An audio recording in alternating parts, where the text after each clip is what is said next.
Welcome allesammans to another episode of Norseman Visits, where we focus on the most ancient pre-Christian history of some of the top destinations in the world. And this episode we are visiting Rhodos, Greece, which is primarily known as just a party and vacation island where Scandinavian teens go to get wasted. I was actually one of those teens living there a while back as a party promoter, but don't worry, we are going to be doing some of that in this video for sure. And I will show you all the best places to party. But what all of these Scandinavian kids visiting here don't realize is there is some incredible history going back thousands of years, and so much about the ancient Greek pagan religion that you can see on this island, which is what this channel focuses on. So grab your drinking horns and sit back while we give you the Norseman's tour of Rhodos. So I always include a little logistics first. I would recommend you stay in Rhodes Town. It's a massive island with resorts all over the place, but if you stay at one of those more remote resorts, you really need a car to drive everywhere, which is a hassle, and taxis are not as cheap as they used to be, so I recommend Rhodes Town. Tons of restaurants here, parties, attractions, the best places to eat, and you can all walk to these within 5 or 10 minutes if you live there. So you're not going to get the same empty private beaches as you would if you stayed in a resort in the more remote part of the island, but in Rhodos Town you're never more than a few minutes from the beach and all the activities that come with it. So just book a place at least a few minutes away from the bar street unless you want to see teenage kids puking in the hallways of your hotel. I'll show you the best parties later on in the video, but as usual, we're going over the ancient pre-Christian history first. Now, what Rhodos is mostly known for is the Colossus, which was one of the 7 wonders of the ancient world. Even the most uneducated tourists have heard about the Colossus of Rhodos before. Unfortunately, it has not been standing for about 2,000 years, but it was in this very spot. So the most important thing you need to see here on the Rhodos, or should I say not see, is the Colossus. This is where it stood. It was a great 30-meter high statue made of gold and precious metals about 2,000 years ago, but unfortunately there was an earthquake not long after it was built and it fell down. But while it was standing, it was declared as one of the 7 wonders of the world, and this is definitely something you need to see right here in Mandraki Harbor, where we will be taking off from on the famous mega party boat later this week.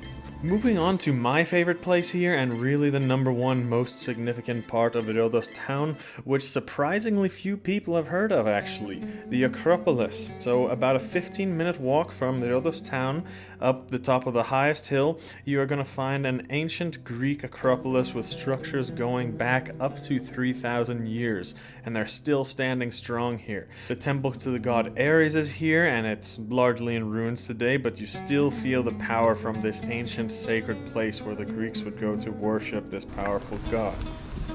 So it was ancient Greek tradition that if you entered a temple you had to wash yourself. You couldn't go in there dirty and you couldn't go in there barefoot. So you know where you've been last night, you need a wash. Pussy. Fuck you. Fuck you. There we go. What's your cock do? Just a bit further down the hill at the Acropolis, you will find a full theater and also an Olympic stadium where the ancient Greeks viewed plays and did their sports long ago. The coolest thing about all this place is it's completely free and that it's easy to get to, unlike the crowded tourist traps in many other areas of Greece. Here you can just walk here and hang out all day, not be bothered by the crowds, and you can even come and have a workout like many of the local Greeks do.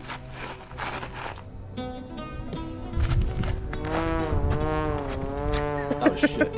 I'm gonna try that again. Moving on, what most people will do when they visit Rhodos is the medieval fortress, or Old Town as it's called. It's where all the best restaurants and shops are, and it's the most popular tourist place. However, this place is actually not that old, and it was built in the Middle Ages. On this channel, we focus mainly on the ancient pre-Christian history of a place, so we're not going to spend a whole lot of time here. However, if you are here, you have to check out the archaeological Archaeological Museum of Rhodos, because here you will absolutely find ancient history. Some of the most important finds from the ancient Greek world are here. Statues of gods, pottery, altars, jewelry, mosaics, and much more, all in this museum. Like I said, so many people walk right by this place and have no idea one of the best museums in Greece is right here under their nose, and they leave Rhodos the same way they came in, uncultured peasants. So you really have to check out this museum. It's just a few minutes walk from where you would be staying. The next part though, if you do have a little bit of extra time on the island, one thing I really recommend to do is Lindos. It's about an hour drive from the Rhodes town, but you really should rent a scooter and take the trip. First, it's an absolutely beautiful drive through the Greek countryside with picturesque views all along the way. And once you arrive in Lindos, it's one of the most beautiful beaches you have ever seen, with water that feels like you're floating on a cloud. And finally, there is here also another ancient pagan structure, the Acropolis of Lindos. Beautiful views and the ancient structures there. Many of the gods' statues and shrines have been destroyed, but there still are some structures standing, like the Temple of Athena and other pagan sites at this Acropolis, along with, like I said, the best views on the whole island are from here.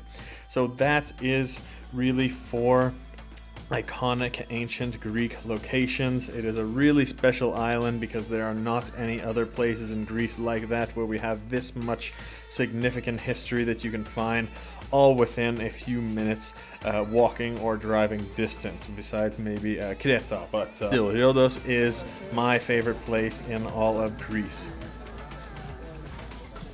Alright, now what you've all been waiting for. What is happening with the parties? Now, if you just go to Rhodos for partying and you don't know what you're doing, you're just gonna end up walking down Bar Street watching 18-year-old kids puke. But if you're a bit older, there are still a few tips that you can have the best party trip ever, comparable to Ibiza or Mykonos, if you know the right places to go. Like I said, Bar Street is there and it's easy. Definitely check out a few of the places on Bar Street because they are some good fun and they're cheap drinks. You used to be able to get balloons on Bar Street too, but they stopped that a few years back. The only thing I can recommend is take a look first before you buy any wristbands or tickets. I know you aren't going to listen, you dumb kids do the same thing every year, every day, every week, every arrival. See the same thing.